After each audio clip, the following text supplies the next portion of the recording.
நியாயம். மத்தேயு புஸ்தகம் 21ஆம் அதிகாரம் 1 படிக்கலாம். 1 முதல் 14. அவர்கள் எருசலேமுக்கு சமீபமாய் சேர்ந்து ஒலிவ மலைக்கு அருகான பெத்பகேக்கு வந்தபோது இயேசுவானவர் சீஷரில் 2 பேரை நோக்கி, உங்களுக்கு எதிரே இருக்கிற கிராமத்துக்கு போங்கள். போன உடனே அங்கே ஒரு கழுதையையும் அதனோட குட்டியையும் கட்டியிருக்க காண்பீர்கள். அவைகளை அவிழ்த்து என்னிடத்தில் கொண்டு வாருங்கள். ஒருவன் உங்களுக்கு ஏதாகிலும் சொன்னால், இவைகள் ஆண்டவருக்கு வேண்டுமென்று சொல்லுங்கள், உடனே அவைகளை அனுப்பிவிடுவான் என்று சொல்லி அவர்களை அனுப்பினார். இதோ, உன் ராஜா சாந்த குணமுள்ளவராய் கழுதையின் மேலும் கழுதை குட்டியாகிய மரியின் மேலும் ஏறிக்கொண்டு உன்னிடத்தில் வருகிறார் என்று சீயோன் குமாரத்திற்கு சொல்லுங்கள் என்று தீர்க்கதரிசியினால் உரைக்கப்பட்டது நிறைவேறும்படி இதெல்லாம் நடந்தது. சீஷர்கள் போய் இயேசு தங்களுக்கு கட்டளையிட்டபடியே செய்து கழுதையையும் குட்டியையும் கொண்டு வந்து அவைகள் மேல் தங்கள் வஸ்திரங்களை போட்டு அவரை ஏற்றினார்கள். திரளான ஜனங்கள் தங்கள் வஸ்திரங்களை வழியிலே விரித்தார்கள். வேறு சிலர் மரக்கிளைகளை தரித்து வழியிலே பரப்பினார்கள். முன்னடப்பாரும் பின் நடப்பாரும் ஆகிய திரளான ஜனங்கள், தாவீதின் குமாரனுக்கு ஓசன்னா, கர்த்தரின் நாமத்தினாலே வருகிறவர் ஸ்தோத்திரிக்கப்பட்டவர், உன்னதத்திலே ஓசன்னா என்று சொல்லி ஆர்ப்பரித்தார்கள். அவர் எருசலேமுக்குள் பிரவேசிக்கையில் நகரத்தார் யாவரும் ஆச்சரியப்பட்டு, இவர் யார் என்று விசாரித்தார்கள். அதற்கு ஜனங்கள், இவர் கலிலேயாவில் உள்ள நாசரேத்திலிருந்து வந்த தீர்க்கதரிசியாக இயேசு என்றார்கள். இயேசு தேவாலயத்தில் பிரவேசித்து ஆலயத்திலே விற்கிறவர்களும் கொள்ளுகிறவர்களுமாகிய யாவரையும் வெளியே துரத்தி காசுக்காரருடைய பலகைகளையும் புறா விற்கிறவர்களின் ஆசனங்களையும் கவிழ்த்து, என்னுடைய வீடு ஜெப வீடு எண்ணப்படும் என்று எழுதியிருக்கிறது, நீங்களோ அதை கள்ளர் குகையாக்கினீர்கள் என்றார். அப்பொழுது குருடரும் சப்பானிகளும் தேவாலயத்திலே அவரிடத்திற்கு வந்தார்கள். அவர்களை சொஸ்தமாக்கினார். ஆமென். சும்மா அப்படி அங்கே வந்தவங்கள அப்படி சொஸ்தமாக்கினார். ஆனால் அவருடைய நோக்கம் சொஸ்தமாக்குவதல்ல. அதை தான் நான் அப்படியே சொன்னேன். அவர் நோக்கம் சொஸ்தமாக்குவதல்ல. அவர் சரி அன்னைக்கு யாருமே குணப்படுத்த முடியலன்னு சொஸ்தமாக்கினார். இன்னைக்கு அதெல்லாம் கிடையாது. கர்த்தரிடத்தில் உண்மையாக இருந்தால் எதுவுமே உன் பக்கத்தில் வராது. அப்படி வந்தாலும் அதை தப்பித்து கொள்ளும் வழி என்னன்னு சொல்லி உங்களுக்கு கரெக்டான ஆள் வந்து சேருவான். இன்றைக்கி அதெல்லாம் இல்லை. இது என்னென்ன அப்படியே பாரம்பரியமாக பழகிருச்சு. பெண்டிகை சபைன்னு நோயை போக்குவாங்க, கடனை தீர்ப்பாங்க. நீ அவருக்கு உண்மை உத்தமமாக இருந்தால் உனக்கே ஞானத்தை வெளிப்படுத்துவார். எங்கேருந்து புறப்படணும், எதை மாற்றிக்கணும், எப்படி தப்பிக்கணும், எல்லா வழிகளையும் காண்பிப்பார். சரி, அது ஒரு பக்கம் இருக்கட்டும். இப்போ என்ன சம்பவம்னு பார்ப்போம். ஆண்டவரை என்ன பண்ணுறாங்க, பவனி வரும்படியாய் செய்கிறாங்க. இது குருத்தோலை ஞாயிறு. இது ஒரு சம்பவத்தை நம்ம இப்படிலாம் கொண்டாடலாமா பிரதர்? நிறைய பேருக்கு டவுட் இருக்கு. இதெல்லாம் கொண்டாடலாமான்னா, கொண்டாடுங்கன்னு சொல்லி எங்கேயுமே பைபிள் இல்லை. நமக்கு 2 பண்டிகை தான் இருக்குது. ஒன்று ஈஸ்டர் ரொம்ப முக்கியம், அடுத்தது கிறிஸ்மஸ். மற்ற இதெல்லாம் என்னை பொறுத்தவரை வேண்டாமான்னா, ஏன் வேண்டாங்கன்னா, நினைவு கூறுவதற்கு ஏதுவான ஒரு நாள், நீங்க ஞாபகம் வைத்துக் கொள்வதற்கு ஒரு நாள், நாங்களும் மீண்டும் மீண்டும் அதை புதுப்பித்து உங்களுக்கு அந்த கதையை சொல்ற ஒரு நாள். இந்த குருத்தோலைங்கிறது அதுக்காக தான் நானும் சொல்றேன். ஒரு நினைவு கூறுதல தானே தவிர இது எங்கேயுமே பைபிள்ல இதை திருவிழாவா கொண்டாடுன்னு சொல்லி பைபிள் இல்லை. சரி, இப்ப என்ன சொல்றாரு? பெத்லகேம் என்ற கிராமத்திலிருந்து புறப்பட்டு இயேசு என்ன பண்றாரு? எருசலேமுக்கு போறாரு. அந்த எருசலேமுக்கு போகையில் அங்கே ஒரு சம்பவம் நடக்குது. அவர் சொல்றாரு, நீங்க இப்படி போங்க. அங்கே முதல் வசனம், அவர் எருசலேமுக்கு சமீபமாக சேர்ந்து ஒலிவுமலைக்கு அருகில் பெத்பகே வந்தபோது இயேசுவாலும் சீசரில் 2 பேரை நோக்கி, உங்களுக்கு எதிரே இருக்கிற கிராமத்துக்கு போங்கள். போன உடனே அங்கே ஒரு கழுதையையும் அதனோட குட்டியையும் கட்டியிருக்க காண்பீர்கள். அவைகளை சரி குட்டிங்கிறாங்க, அப்புறம் கழுதைங்கிறாங்க. தேவன் இந்த இடத்துல அவர் இது பாருங்க, தாயும் பிள்ளையும் பிரிக்கலை பாருங்க. அங்கே கழுதையும் கட்டியிருக்கு. கழுதை குட்டியாகிய மரி அப்படின்னா மரினா பேர் இல்லை. இப்போ ஒரு குட்டிக்குன்னு ஒரு பேர் இருக்கும் இல்லையா? மாடு கண்ணு. Very good. இப்போ அந்த குட்டிக்கு பேருனா கண்ணு, கன்று குட்டி. கண்ணு இல்லை, கன்று குட்டி. அது மாதிரி கழுத குட்டிக்கு அது பேர் இருக்கு. மரின்னு சொன்னால் குட்டிக்கு மரின்னு சொல்கிறது, கன்று குட்டிங்கிற மாதிரி. அப்போ அவர் என்ன சொல்கிறார், தாயும் பிள்ளையும் பிரிக்காத அளவுக்கு அதை கூட்டிகிட்டு வாங்க அப்படின்னு சொன்னவர் அதை கூட்டிகிட்டு வராங்க. அந்த கூட்டிகிட்டு வந்த உடனே என்ன பண்ணாங்க, இன்னும் வெவ்வேறு பகுதிகளில் நிறையா இருக்கும். இருவழி சந்தியில் உள்ள கழுதை கட்டிப்பட்டு இருக்கும், கூட்டிகிட்டு வாங்க. அந்த இருவழி சந்தி எதை குறிக்குதுன்னா இருமனம் உள்ளவர்களை குறிக்குது. அங்கிருந்து அந்த இதை கட்டவிழ்த்து கொண்டு வாங்கன்னு சொல்லுவார். இப்போ கூட்டிகிட்டு வந்த உடனே என்ன பண்ணாங்க, அவருக்கு மேலே உட்கார வச்சாங்க, வஸ்திரங்கள் எல்லாம் போட்டாங்க, எல்லாம் குர்த்தலை எடுத்துக்கிட்டாங்க, ஓசன்னா என்று பாடும்படியாக அங்கே.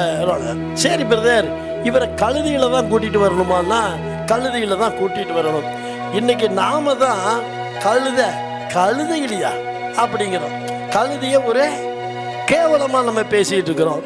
அன்றைக்கு யூதர்கள் இஸ்ரேலில் எப்படின்னு கேட்டிங்கன்னா, குதிரையை விட ஒட்டகம் விலை ஜாஸ்தி, ஒட்டகத்தை விட கழுதை விலை ஜாஸ்தி.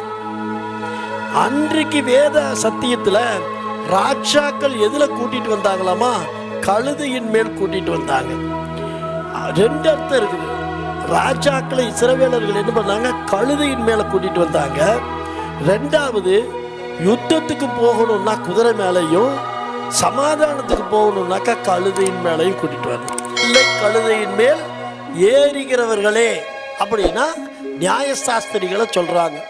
இப்படி கழுதை என்பது ஒரு சாதாரணம் அல்ல, அது பெரிய விலையேறப்பட்டது. இஸ்ரவேல் ஜனங்களுக்குள்ள கழுதையில் போகிறது ராஜா. அப்போ அவர் கழுதையின் மேலே போகிறவர் வேதம் என்ன சொல்லுது, கழுதை குட்டி மரியின் மேலும் போகிறார் அப்படின்னு சொல்ல. மத்தேயு புஸ்தகம் 21:9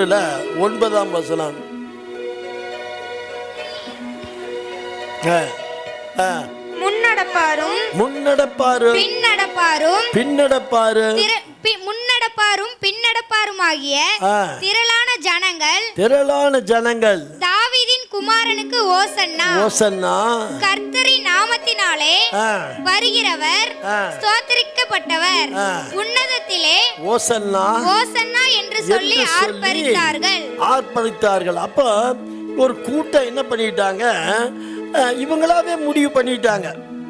இந்த ஜனங்கள் ஒரு முடிவு பண்ணிட்டாங்க. என்னன்னா, இயேசு கிறிஸ்து நோயை குணமாக்குறாரு, பார்வை இல்லாதவனுக்கு பார்வை கொடுக்குறாரு, முடவர்கள்லாம் நடக்கிறாங்க. நம்ம என்ன பண்ணிடலாம், இவரை ராஜாவாக்கிடலாம். இவரை ராஜாவாக்கிட்டோம்னா நமக்கு எந்த பிரச்சனையும் கிடையாது. இது ஜனங்களுடைய முடிவு. இவர்கிட்ட சொல்லல, இவங்க ராஜாயா ஏற்றுக்கொண்டுங்கிறதுக்கு அடையாளமா என்ன பண்ணிட்டாங்க, கழுதையை கொண்டு வந்தோடனே கழுதை மேல உட்கார வச்சுட்டாங்க. கழுதை மேல உட்கார வச்சோடனே யூத ஜனங்கள் என்ன பண்ணிட்டாங்க, வஸ்திரங்களை எல்லாம் விரித்தார்களாமா. இந்த வஸ்திரத்தை ஏன் விரித்தார்கள் அப்படின்னா, யூதர்கள் ஒருத்தனை ராஜாவா ஏத்துக்கிட்டா அவன் தன் வஸ்திரத்தையே விரிப்பானாமா. அது பாருங்க, அவனுக்கு 2 ராஜாக்கள் நினைக்கிறேன் நான். 2 ராஜாக்கள் 9:13 படிங்க. 9:13. அப்பொழுது அவர்கள் தீவிரமாய் அவரவர் தங்கள் வஸ்திரங்களை படிகளின் உயரத்தில் விரித்து அவன் கீழே விரித்து எக்காலம் ஊதி யெகூ ராஜாவானான் என்றார்கள். அப்ப ஒருத்த ராஜாவாயிட்டா என்னங்க, வஸ்திரத்தை போட்டாக்கா ஏத்துக்குவாங்க. அப்படின்னா அந்த வஸ்திரத்தை விரிச்சா என்ன அர்த்தங்க, இவர்தான் ராஜா.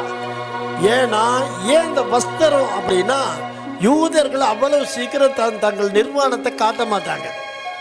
அவர்கள் எப்பவுமே, உங்களுக்கு தெரியும் முஸ்லீம்ஸ் எப்படி போவாங்க, அந்த மாதிரி இருக்கிற ஒரு கூட்டம் திடீர்னு இவன் தான் ராஜான்னு சொல்லி ஏற்றுக்கிட்டாங்கன்னா அந்த ஜனங்கள் எல்லாம் ஆர்ப்பரித்தா உடனே அவங்க வஸ்திரங்களை விரிப்பாங்களாமா.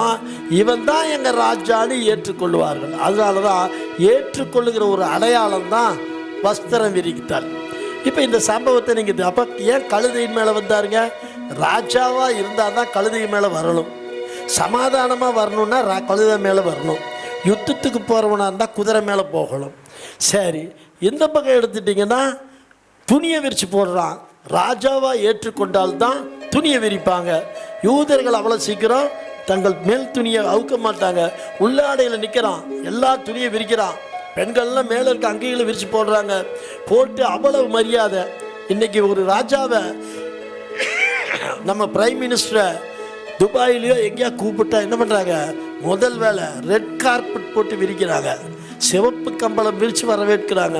அப்படி விரித்தா உங்களுடைய வருகையை நாங்கள் ஏற்றுக்கொள்ளுகிறோன்னு இன்னொரு நாட்டுக்கும் நம்ம நாட்டுக்கும் உள்ள சம்பந்தம் ஏற்படுத்தி கொள்கிறோம். அது மாதிரி அன்றைக்கி என்ன பண்ணாங்க? தங்கள் வஸ்திரங்களையெல்லாம் போட்டாங்க. அப்படி நடந்து வந்தாங்க. அது இன்றைக்கி நடந்த சம்பவம் தான். இப்போ இந்த குர்த்தோலை எதுக்குன்னா வெற்றி பவனி. வெற்றி பவனியின் அடையாளம். ஏன்னா அங்கே வேறு எந்த மரமும் கிடையாது. பேரிச்ச மரம் ஒன்று தான் இருந்தது. அதோடைய ஓலைகளை கொண்டு வந்து குடித்தாங்க. இப்போ நம்ம ஊரில் இருந்தால் நிறையா இருக்குது. சீரி புனிங்கலேருந்து இருக்குது. நம்மள்கிட்ட ஏதோ ஒன்று புடுங்கியிருப்பான். அங்கே அது ஒன்று தான் இருக்குது. அதை எடுத்தாங்க. அது அவங்களுக்கு ஒரு வெற்றி பவனி. அந்த வெற்றி பவனி இதெல்லாம் ஒரு அடையாளம். நல்லா தெரிஞ்சுங்க. இப்போ வந்துட்டார் ஐயா. வந்த உடனே என்ன பண்ணாங்க? ஓசன்னா ஓசன்னான்னு கத்துனாங்க. ஆமீன் சொல்லுங்க. இந்த ஓசன்னா என்னன்னா கர்த்தாவே ரட்சியும். ஓசன்னா என்னென்ன? கர்த்தாவே என்னை ரட்சியும், கர்த்தாவே என்னை ரட்சியும், கர்த்தாவே என்னை ரட்சியும்னு கத்துறது தான். ஹீப்ருவில் சொன்னீங்கன்னா ஓசன்னா ஓசன்னா ஓசன்னா. ஏன் ஓசன்னான்னு கத்துனாங்க? அதோடைய அர்த்தம் ஏன் கர்த்தாவே ரட்சியும் அப்படின்னு பார்த்தீங்கன்னா, அன்றைக்கு இந்த இஸ்ரவேலர்களை ரோமர்கள் ஆட்சி செய்து கொண்டிருந்தாங்க. இந்த ரோமர்களுடைய ஆட்சி இவங்களுக்கு ரொம்ப கெடுபிடியாக இருக்குது. இவங்க எப்படியாவது அதுலேருந்து விடுதலை ஆகணும். ஏன்னா ரோமர்கள் தான் ஆகுனா எல்லாத்திலையும் வரியை போட்டு போட்டு போட்டு மக்களை ரொம்ப நிந்திச்சாங்க.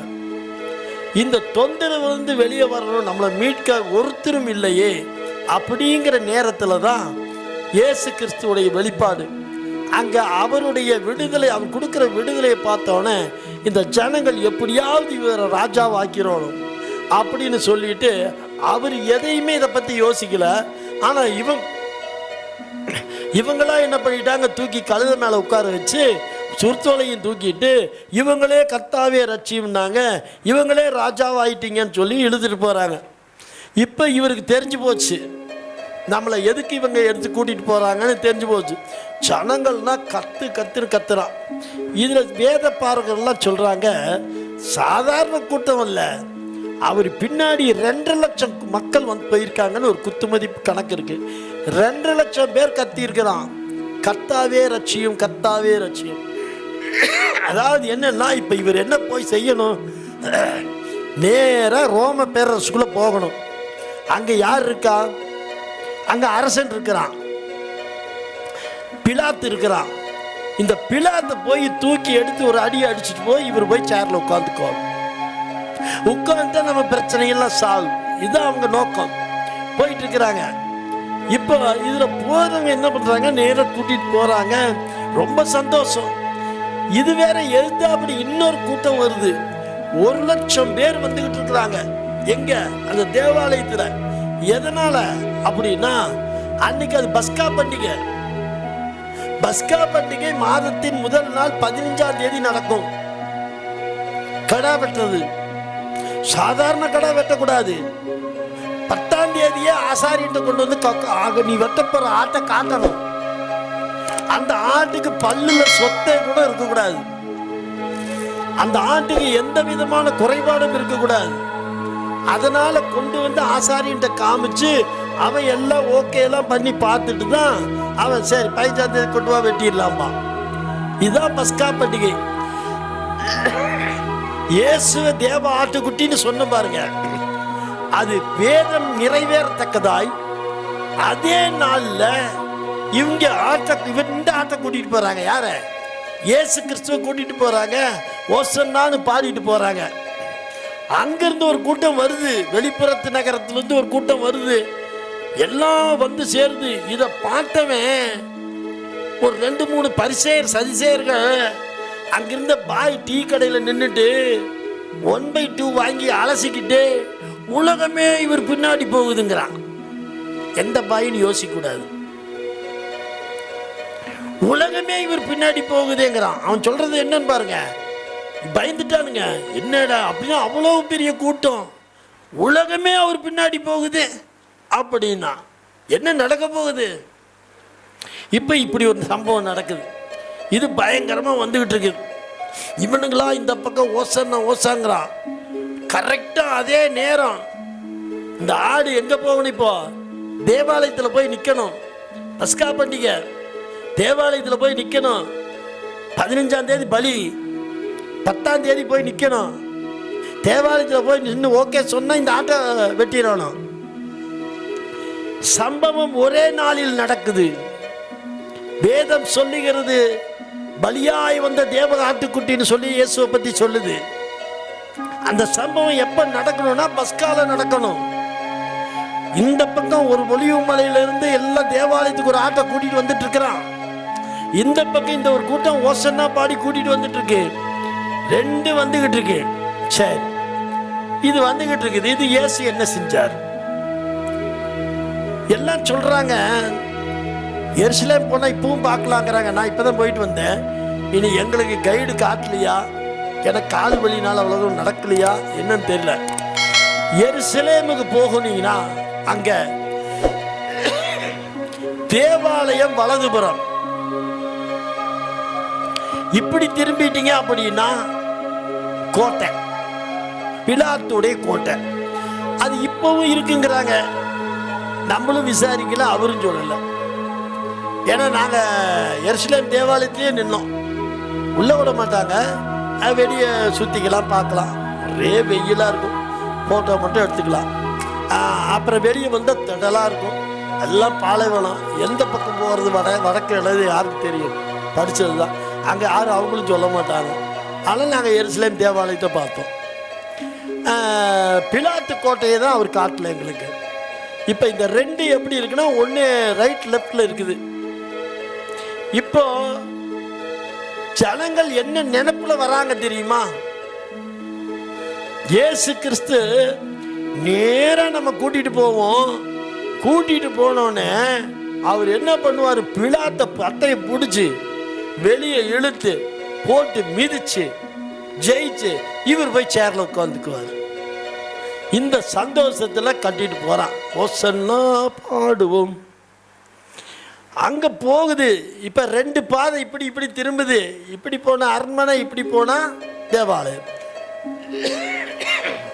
வண்டி வந்துகிட்டே இருக்கு. குதிரை கழுதை சாயங்காலம் வந்துருக்கு. பாடியார் இப்ப எங்க வந்துட்டாரு? இதான் பாதை. இனி இங்க இருந்தா திரும்ப போகுது. பாடிக்கிட்டே வராங்க. இங்க வந்தாச்சு, இங்க வருது.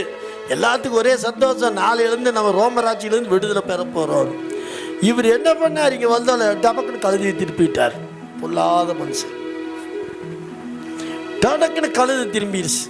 எங்க திரும்பிடுச்சு சொல்லுங்க பார்க்கலாம். தேவாலயத்துக்கு கழுது ஒரு ஆட்டை கொண்டு போகணும்னா பலியிடுவதற்கு தான் கொண்டு போகணும்.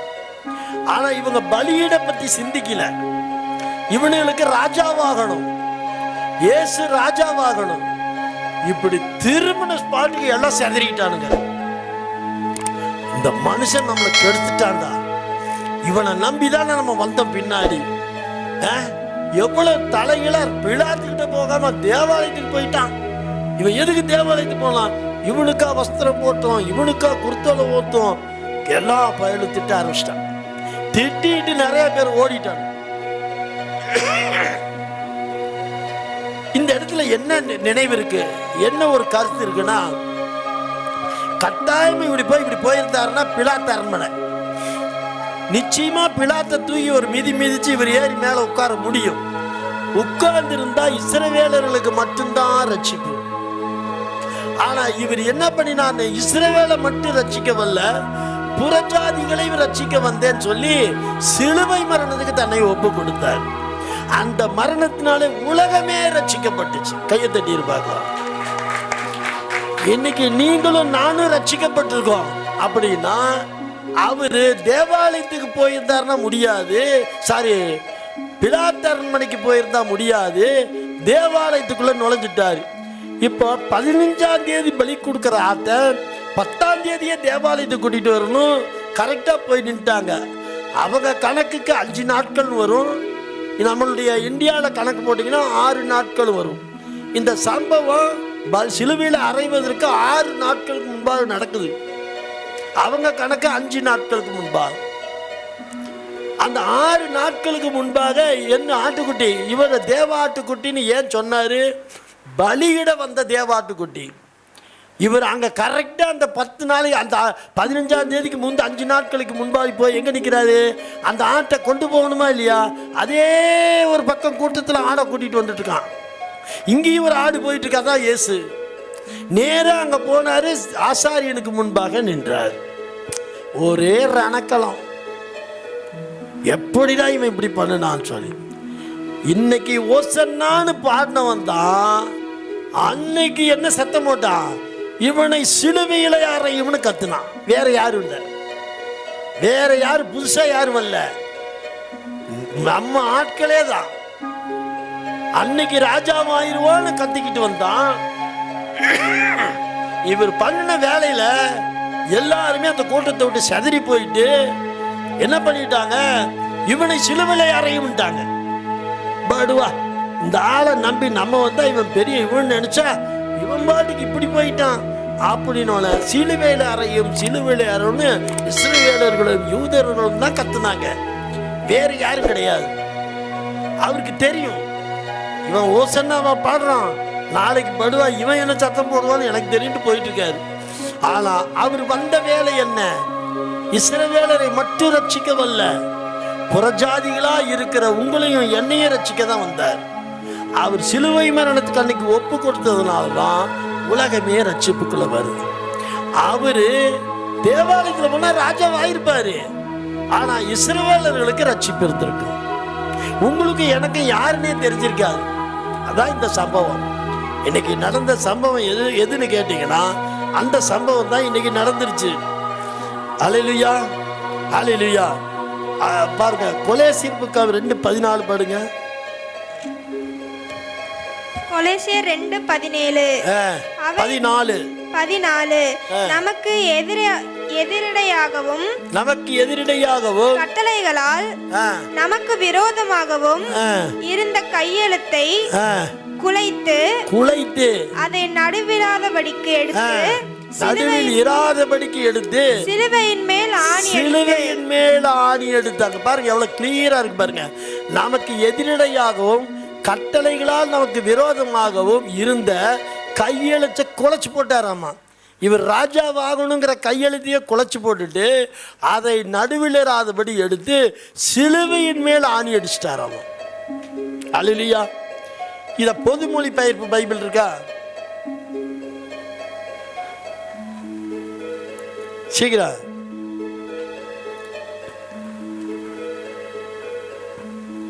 அதனால இயேசுவோடைய வெற்றின்னு சொன்னா எல்லாம் என்ன நினைச்சிட்டு இருக்காங்க?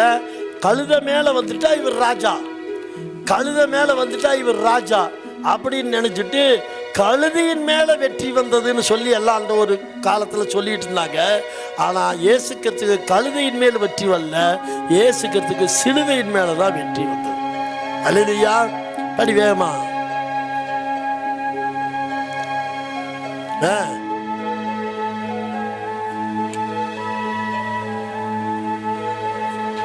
அடிங்க கொலேசியர் 2:14. 2:14 இது பொதுமொழி பெயர்ப்பு. நமக்கு எதிரான ஒப்பந்த விதிகள் பல கொண்ட கடன் பத்திரத்தை அவர் அழித்து விட்டார். அதை சிலுவையில் வைத்து ஆணியடித்து அறவே ஒழித்து விட்டார். அப்ப சிலுவையில தான் அவருக்கு வெற்றி சிறந்தார். கழுதையின் மேல் வந்தது அவருக்கு வெற்றி அல்ல. யோவான் புஸ்தகம் 12ஆம் அதிகாரம் 23ஆம் வசனம். அப்பொழுது இயேசு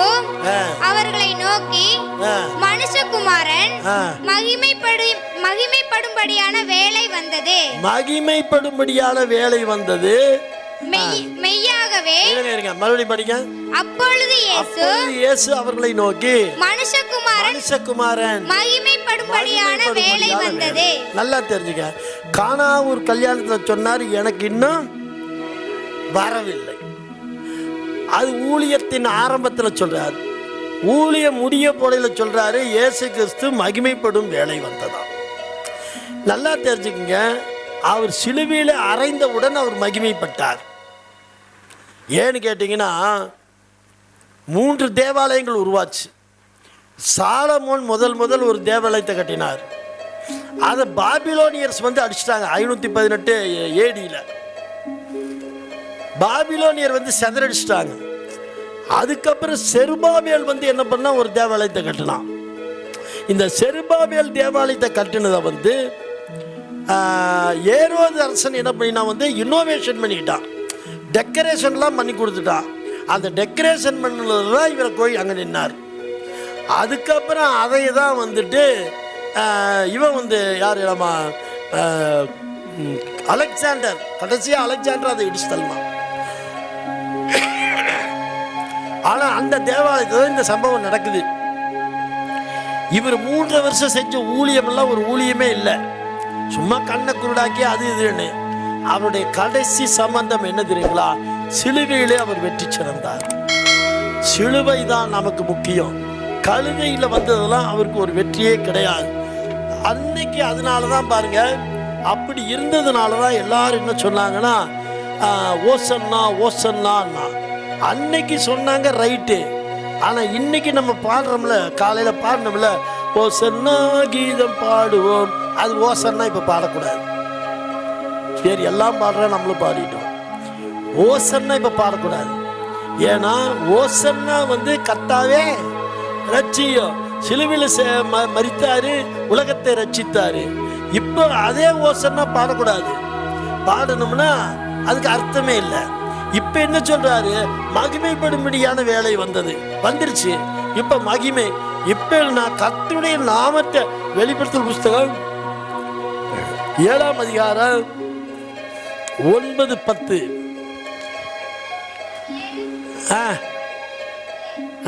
இவைகளுக்கு பின்பு நான் பார்த்தபோது, இதோ சகல ஜாதிகளிலும் கோத்திரங்களிலும் ஜனங்களிலும் பாஷைக்காரர்களுமாயிருந்து வந்ததும் ஒருவனும் எண்ண கூடாததுமான திரளான கூட்டமாகிய ஜனங்கள் வெள்ளை அங்கிகளை தரித்து தங்கள் கைகளில் குருத்தோலைகளை பிடித்து சிங்காசனத்திற்கு முன்பாகவும் ஆட்டுக்குட்டியானவருக்கு முன்பாகவும் நிற்க கண்டேன்.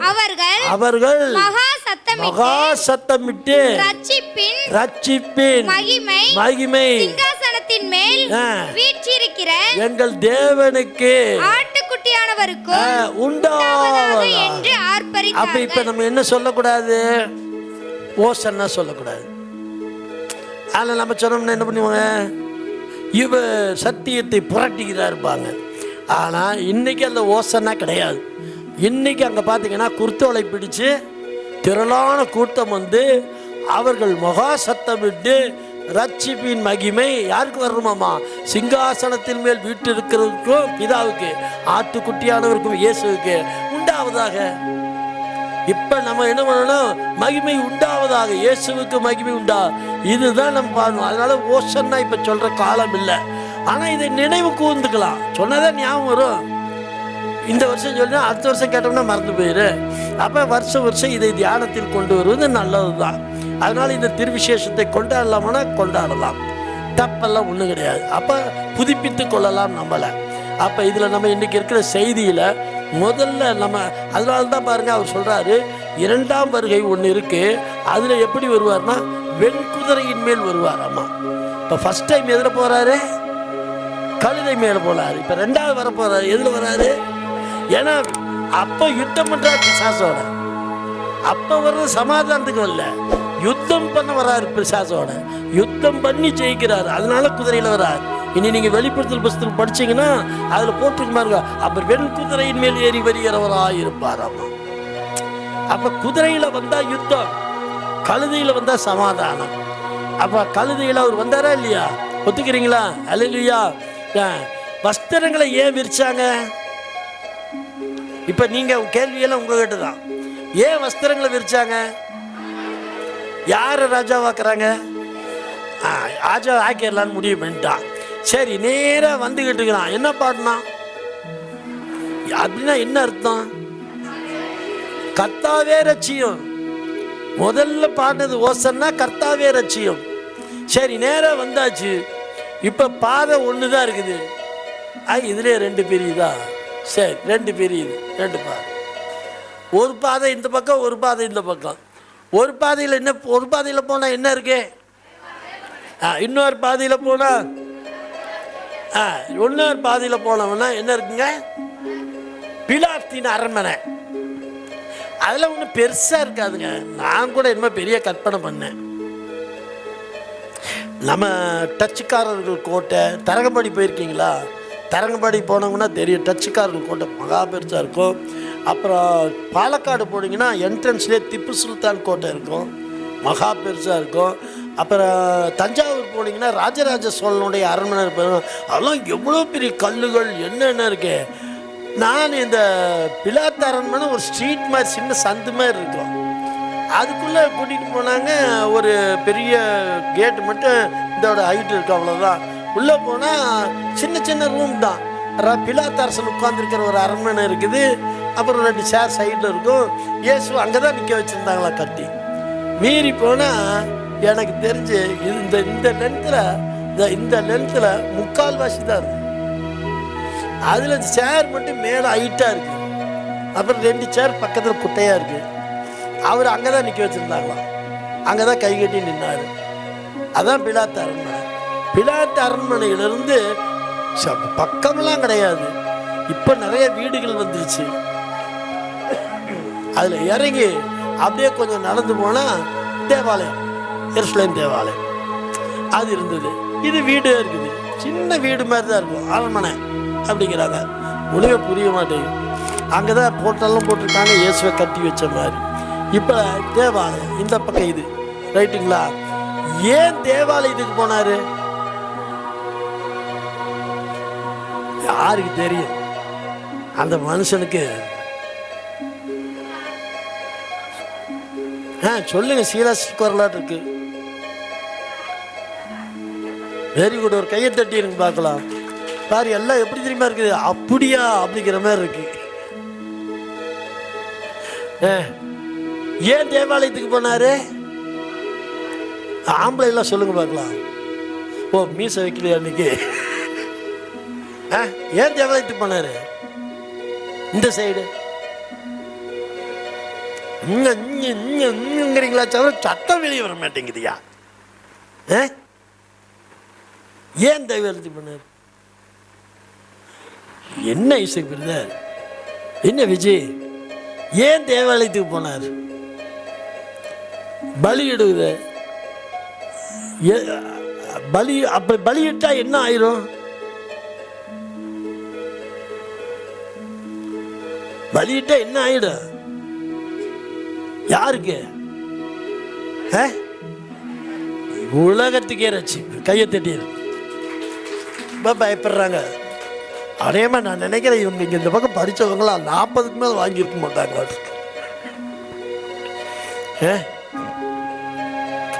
ஏன் பலியிட்டாரு? ஏன் பலியிட போனாரு? ராஜாவாகல, உலகத்துக்கே ரட்சிப்பு வரணும்னு சொல்லி. நீங்க பதில் சொன்னதான் உங்களுக்கு ஞாபகம் சக்தியில நிற்கும். அப்படியே ஏன் பலியிட போனாரு? உலகத்துக்கே ரட்சிப்பு வரணும். சரி, அரண்மனைக்கு போயிருந்தா கூடாது.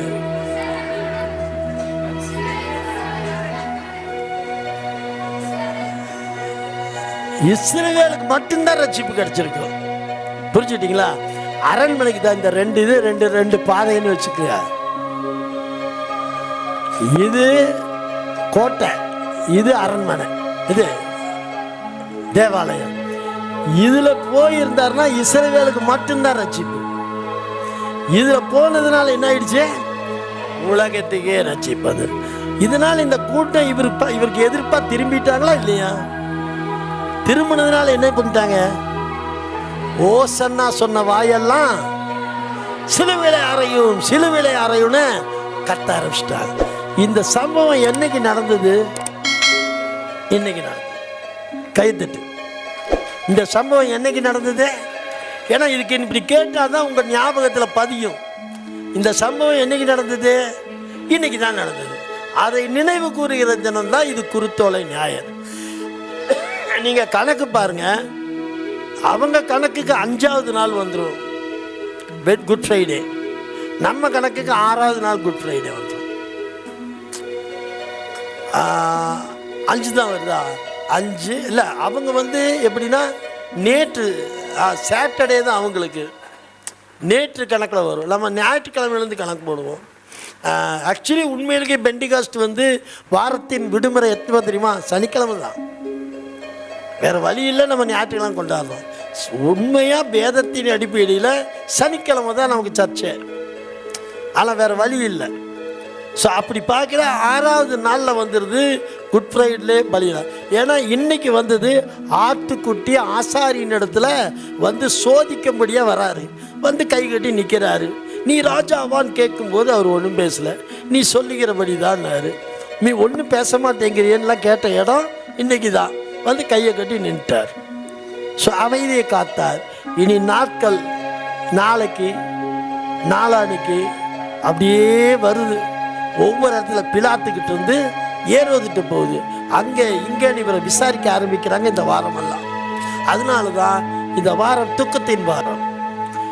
இது லென்த் டேஸ்னு எத்தனை பேர் ஃபாஸ்டிங்கில் இருக்கீங்க?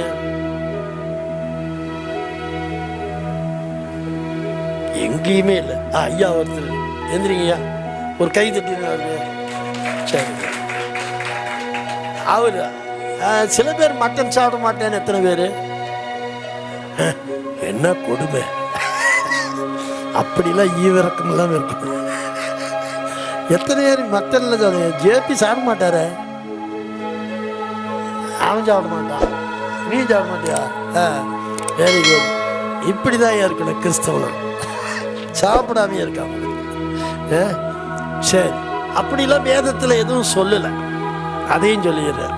அப்படின்னா வேதத்தில் எங்கேயும் இந்த நாட்களில் நீ அப்படி இப்படின்னு எல்லாம் ஒப்பு கொடுக்க ஆரம்பித்தாங்க. அதுக்காக இந்த 41 நாட்கள் இருந்தாங்க. சரி, ஆனால் நம்ம சபையில் நான் வருஷம் சொல்கிறது இந்த குருத்தோலையிலிருந்து புனித வாரம். ஆமீன் சொல்லுங்க. இந்த புனித இதிலிருந்து சனிக்கிழமை வரையும் புனித வாரம். என்ன வர இதில் நீங்கள் என்ன பண்ணணும்னா ஃபாஸ்டிங் இருக்குன்னா இருக்கலாம். இல்லை வேலைக்கு போகிறவங்களா இருந்தால் இந்த நான்வெஜ் தொட மாட்டேன் அப்படின்னா, இன்னிலேருந்து நாடகமே பார்க்க மாட்டேன் அப்படிலாம் எடுத்துக்கலாம். இது புனித வாரம். ஓகேவா? என்ன ஓகேன்னா என்ன அர்த்தம்? அதில் எவ்வளோ மனசே எல்லாமே என்னமோ நான் சொன்னோன்னு ரொம்ப கீழ்படுகிற மாதிரி. இந்த வாரம் புனித வாரம். எந்த அசுத்தத்துக்கும் இடம் கொடுக்காதீங்க. முடிஞ்சால் நான்வெஜ் சாப்பிட்றத நிறுத்திக்கலாம். இவருக்கெல்லாம் சொல்கிறார் ஐயா, இருந்துக்குங்க. சினிமா காட்சிகள், டிவி அதெல்லாம் பார்க்காதீங்க. இந்த ஒரு வாரம் நீங்கள் என்ன பண்ணுறீங்க? நல்ல பைபிள் படிங்க. பைபிளை புதிய ஏற்பாட்டில் இந்த சம்பவம் மத்தேயு, மார்க்கு, லூக்கா, யோவான் 4 இருக்குது. திரும்ப திரும்ப படித்து அதை தியானம் பண்ணுங்க. இந்த கதை சொல்லியிருக்கேன் நான். இந்த கதையை மனதில் வச்சு இந்த பரிசுத்த வாரத்தில் நீங்கள் என்ன பண்ணுறீங்க? பரிசுத்தமாய் உங்களை காத்துக்கொள்ளுங்க. அதில் பெரிய ஆசீர்வாதம் இருக்குது. ஏன்னா தியானங்கிறது சாதாரண விஷயம் இல்லை. அதனால் தேவனுக்காக நீங்கள் விட்டு கொடுத்து இந்த ஒரு வாரத்தை பரிசுத்த வாரமாக்கி வாங்க. நாங்கள் ஈஸ்டருக்கு நாங்கள் சிக்கன் போட்டு தந்துடுறோம். கையை தட்டு.